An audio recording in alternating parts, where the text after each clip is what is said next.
Awas, Anda jangan tertipu dengan orientalis. Sekarang banyak disebarkan tuh, termasuk teman-teman kita non-muslim. Nah, itu isu palsu tuh.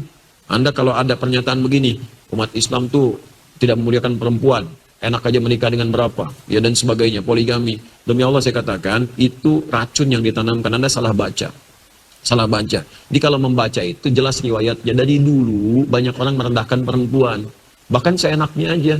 Ya dulu di Cina ada raja yang kaisar itu selirnya aja 1.000. 1.000 tuh, waduh luar biasa. Setahun cuma mengunjungi berapa? 365 istrinya. Ya, itu 3 tahun sekali baru kekunjungin istrinya. Ya, sebelumnya lagi kan ada lagi lebih banyak lagi. Zaman jahiliyah di Eropa itu banyak juga seperti itu. Ya, selirnya banyak, gundiknya banyak, nggak ada dianggap. Bahkan ada yang perempuan diperjualbelikan seenaknya. Suami bisa tukeran, termasuk di jahiliyah. Datang Islam, diluruskan itu semua. Diarahkan dengan baik. Jangan perlakukan perempuan seperti itu, kata Al-Quran. Turun Quran surah ketiga 36, perempuan punya keistimewaan, diberikan hak di situ, diberikan bagian warisnya. Dulu nggak ada warisan, diberikan waris untuk mengangkat derajat perempuan, termasuk dibatasi. Kata Allah jangan begitu, kamu seenaknya bukan perempuan, ratusan ribuan, tidak. Kalau kamu memang sanggup untuk bisa menikah lebih daripada satu perempuan, ini alasannya, kalau bisa jangan lebih dari 4. Ada satu pengen nambah 2, 2 pengen nambah 3, 3, 4, 4 cukup. Di luar batas kesanggupan itu tidak. Cuma Nabi Muhammad yang saya berikan kemudian petunjuk untuk menikah dengan 9 perempuan. Di Al-Bukhari nomor hadis 5068. Ya, dari Anas bin Malik. 9. 9 pun itu dengan hikmah, bukan untuk dunia. Karena semuanya rata. Kenapa dinikahkan dengan Aisyah radhiyallahu taala anha? Allah yang pilihkan. Kenapa? Untuk mewarisi keilmuan Nabi. Makanya dari Sayyidah Aisyah nggak ada keturunan.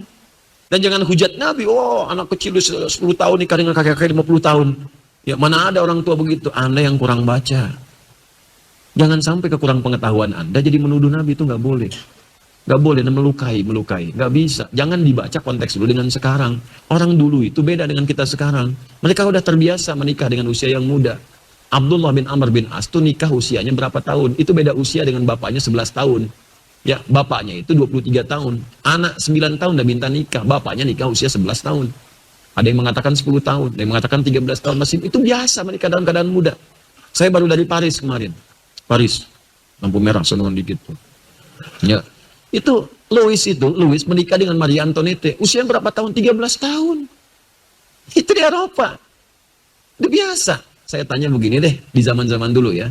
Raden Ajeng Kartini, era Kartini. Berapa usianya saat dipinggit? Masih belia. Masih belia kan? Dipinggit kemudian, baru lantas dinikahi dalam usia baliknya. Ya, mengandung, melahirkan, meninggal dunia. Itu kan usia yang sangat muda. Apa Anda menertawakannya? Coba saya tantang sekarang. Siapa yang berani melecehkan Kartini, pahlawan nasional? Ayo bicara sekarang. Anda akan dihukum, banyak orang menyoal pahlawan nasional. Sekarang manusia biasa saja, Anda tidak bincangkan karena takut dengan manusia. Kenapa Anda berani kemudian menyoal Rasulullah SAW dengan Sayyidah Aisyah? Anda siapa? Kalau nggak paham ilmu, jangan bicara.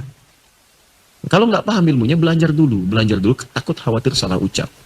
Karena itu jangan sembarangan mengatakan sesuatu. Di konteks dulu, dibaca dulu, dilihat dulu. Apa hikmahnya? Ternyata dipilih yang paling belia ini, kemudian setelah balik baru diajak berumah tangga, hidup berumah tangga, itu untuk belajar kehidupan fikih di rumah tangga. Bagaimana mandinya Nabi di rumah tangga, bagaimana bangun tidurnya, bagaimana saat Nabi kemudian menyantap makanan. Kan hadisnya banyak dari Sayyidah Aisyah. Ternyata Aisyah anak yang cerdas, setelah dewasa disampaikan semua itu, jadilah guru. Jadi guru Sayyidah Aisyah meriwayatkan hadis-hadis Nabi yang jarang didapatkan, yang di luar rumah. Sebab gak semua orang bisa masuk rumah. Kalau yang lainnya banyak. Sayyidah Khadijah ada wafat duluan sebelumnya. Ya, Zainab meriwayatkannya sedikit-sedikit, tampilan yang khusus. Saudah binti Zam'ah saat Anda jadi nenek-nenek dewasa, seperti apa berbakti pada suami. Kalau suami masih ada di situ. Jangan sampai canda hilang. Ya, Saudah binti Zam'ah itu sudah sepuh, Nabi menikah, tapi masih bisa bermain canda dengan Nabi. Pulang masak, senang masak beliau, bikin adonan. Oleh Nabi diambil adonan, dicolekkan di keningnya, tertawa bersama. Masih kakek nenek pun masih bisa bercanda, langgeng kehidupan cintanya. Contoh, dia ada contoh kalau istri Anda masih belia, bagaimana membahagiakannya. Contoh istri Anda sepadan, bagaimana membahagiakannya. Contoh kalau sudah sepuh, bagaimana membahagiakannya. Contoh model, karena Nabi diutus jadi model. Anda diutus, model dunianya nggak laku. Nggak, makanya nggak ada utusan. Kita itu diciptakan untuk mengikuti model, dipraktekkan dalam hidup. Begitu cara bacanya. Jadi kalau bacanya begitu, enak kita. Saya mohon maaf ya kalau terkait Allah, Nabi, mungkin tegas saya itu. Tapi tegas itu karena sayang, bukan benci. Takut Anda punya masalah. Sedangkan Anda itu kawan saya, sahabat saya doakan. Kan paling nggak enak berpisah dengan sahabat kita. Atau ada orang dibenci Nabi, kita paling nggak enak. Karena itu kalau masalah dengan Nabi, saya tegas gitu. Tapi ketegasan itu sebagai cinta, bukan radikal. Bukan radikal, ini saksi antum nih. Tunjukkan pada saya radikal saya di mana. Nanti saya perbaiki. Kan kita memperbaiki diri. Setiap hari mungkin ada yang salah itu pasti. Tapi di balik yang salah kita bertobat. Tunjukkanlah kalau ada yang kurang baik, tunjukkan supaya saya perbaiki. Ya, alhamdulillah mudah-mudahan Allah berikan kebaikan. Ya, alhamdulillah. Kita nggak perlu banyak-banyak lah.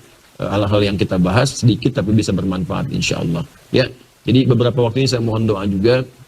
Ya, saya sedang menata diri untuk belajar lagi, kemudian mengkaji lagi, praktekkan lagi. Jadi silakan, saya senang hati kalau ada yang kurang sampaikan, saya koreksi.